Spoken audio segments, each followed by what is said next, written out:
राज्य उत्पादन शुल्क विभागाने जिल्ह्यात गावठी दारू विरोधात विशेष मोहीम राबवत मोठी कारवाई केली। यवतमाळ जिल्ह्यातील विविध भागांमध्ये धाडी टाकून 32 कारवाया करण्यात आल्यात। या कारवाईत 29 आरोपींना अटक करण्यात आले।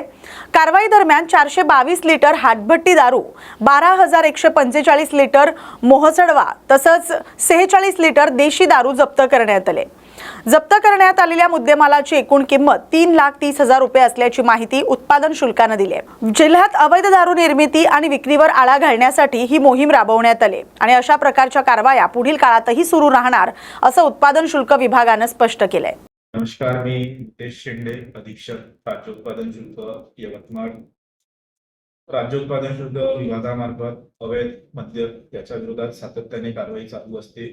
याच अनुषंगाने दिनांक 29 मे ते 1 जून या कालावधीमध्ये अवैध हातभट्टी विरुद्ध विशेष मोहीम राबवण्यात आली। या मोहिमेमध्ये एकूण 32 गुन्हे नोंदवण्यात आलेले असून त्याच्यामध्ये 29 आरोपींना अटक करण्यात आलेली आहे।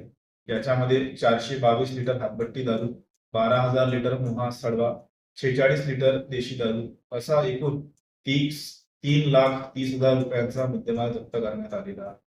ही कारवाई यवतमाळ जिल्ह्यातील विविध तालुक्यांमध्ये करण्यात आलेली आहे। त्याच्यामध्ये यवतमाळ तालुक्यातील मुसा आणि खरोला गाव, बाबुळगाव तालुक्यातील कोटंबा, आर्णी तालुक्यातील लुनी, केळापूर मधील मोहदा व करंजी, महागाव तालुक्यातील फुलसावंगी आणि पुसद तालुक्यातील कोंडई आणि धुंदी या परिसरामध्ये ही कारवाई करण्यात आलेली आहे।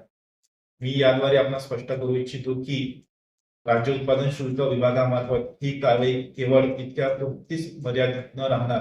आमचा विभाग सातत्याने अवैध हातभट्टी दारू किंवा बनावट दारू याच्यावरती कारवाई करणार आहे आणि नागरिकांच्या आरोग्याशी खेळणाऱ्या आणि शासनाचा महसूल बुडवणाऱ्यांची यापुढे दया केली जाणार नाही।